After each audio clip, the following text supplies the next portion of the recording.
Yeah, if you've listened to this show for a while, you know that one of the things that I've said often, and one of the things I really do believe, is that the NCAA needs to start paying its athletes. I have a real issue with the amount of money that quote-unquote developmental leagues make off the back of largely unpaid labor. Now, I understand that you can counter-argue by saying there's a dollar value attached to opportunity. My point, and certainly the NCAA, Canadian Hockey League, they provide opportunity. My counter-argument to that is that opportunity does not necessarily equate to future income. It can. In most cases, it does.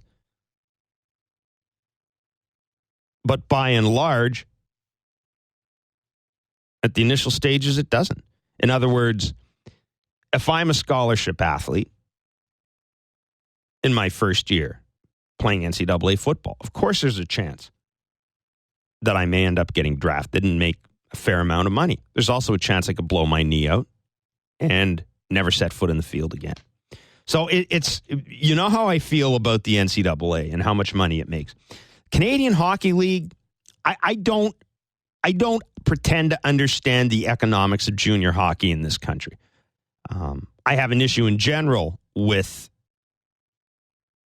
the way we seem to think it's okay for people to make money off of the development of our young hockey players. But a lot of my emphasis has always been on people making money off kids in minor hockey. You know, we know about a lot of the organizations in Toronto that are essentially private businesses that buy up ice time, then lease the ice time. And they make money off the backs of parents who want their kids to play hockey. It's a long preamble. I realize that. A group of former CHL players is suing the CHL, seeking $180 million in back wages, overtime, vacation pay, and punitive damages. The lawyer representing that group of players is Ted Charney. He is a senior partner with Charney Lawyers, and he joins us on the Jeff Blair Show. Ted, thanks so much for doing this morning. Hi, Jeff. How are you? I'm doing well. I'm conflicted here because I think college athletes should be paid. I think they should be paid more than a living wage. I think, for example, if you go to Florida State University, I think you should be paid a ton of money. If you go to North Dakota or Bemidji State or whatever, you should be paid money, but maybe not as much. The question I have with you with junior hockey is we know that there are a lot of junior hockey teams making a ton of money in places like London and places like that. But what about some of the smaller markets? I don't know if a team in Sudbury or Sault Ste. Marie necessarily generates the same amount of revenue. And that would be my problem with this lawsuit. Can you kind of maybe walk me through it and tell me why I'm full of it? Well, look, from our perspective, it's not so much about how much the profits are for each individual team. It's about whether the players should receive at least minimum wage, regardless of what team they play for. Presumably the teams that are making significant profits, like the ones you've mentioned, can afford to pay the players minimum wage more easily than some of the other teams. But we're not talking about awarding the players salaries of hundreds of thousands of dollars like they might be entitled to in the NCAA. We're talking about minimum wage. That's all we're talking about. It's the minimum amount across the country that any employee is entitled to receive, whether they're at the beginning of their career and trying to pursue an opportunity or at the end of their career. It's just, even in the smaller markets here, surely they can afford to pay the players minimum wage.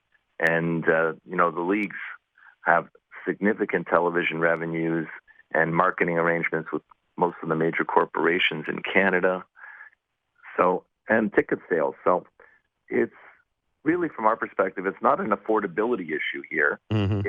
It's a law issue here, which is if the relationship is one of employer-employee, which the lawsuit says it is, then the legislation applies. That's the law of the land. everyone's protected by the minimum wage legislation. Why wouldn't the players be protected? So what the league has done over the last 20 years is characterize the players as independent contractors. Every player has to sign this contract if they want to play in the league. They don't have any choice. And it says, I agree, I'm an independent contractor, which would make them actually their own business. Sure. Where they're working for themselves, providing a service to the league. If you talk to the league, they sure don't want to call it an independent contractor relationship anymore. Now they're jumping on the amateur athlete. I was just going to read that. Yeah. Which is, by the way, is brand new.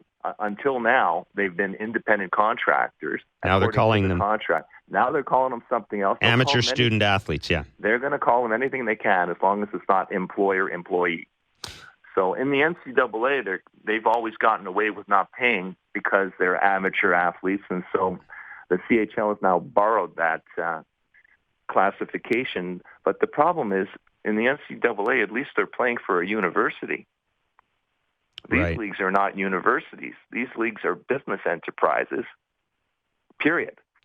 So now they're trying to adopt a designation that applies to university athletes.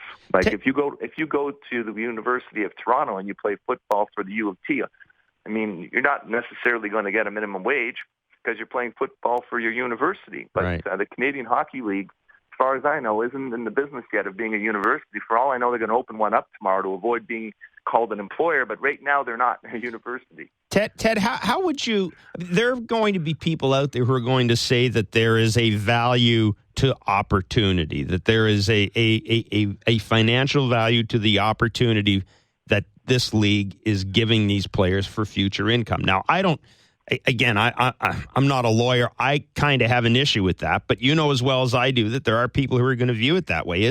Can you quantify in any way how much an quote-unquote opportunity is worth?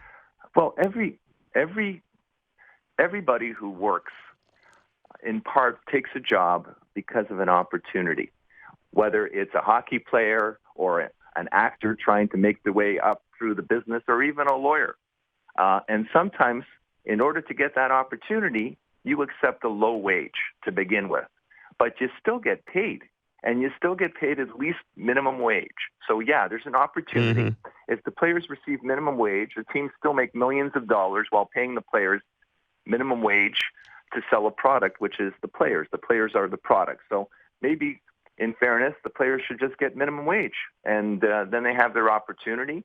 You know, out of all of the players that play in the CHL, 1,300 players, it's only a very, very small percentage that makes it into pro hockey.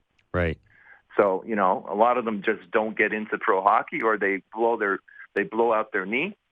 And meanwhile, they're getting $35 a week to play 35, 40 hours, 50, 60 hours a week. And they're trying to get through high school when they're spending most of their time playing hockey. And they're not even getting minimum wage. So, yeah, there's an opportunity that might factor into the equation, but they should still get paid minimum wage. Ted, it was good of you to join us today. I wish we had more time to talk about this. We will stay on top of this, and we will be in touch again. Rest assured. My pleasure. Thanks, Jeff. Thank you. That is Ted Charney. He is senior partner in Charney Lawyers. He's representing a group of former CHL players looking for a class action settlement of $180 million in back wages, overtime, vacation pay, and punitive damages. And it's one of those. It's one of those issues where, you know, the immediate tendency is to kind of roll your eyes, especially when it comes to hockey in this country and junior hockey. But questions I think need to be asked and questions that need to be answered.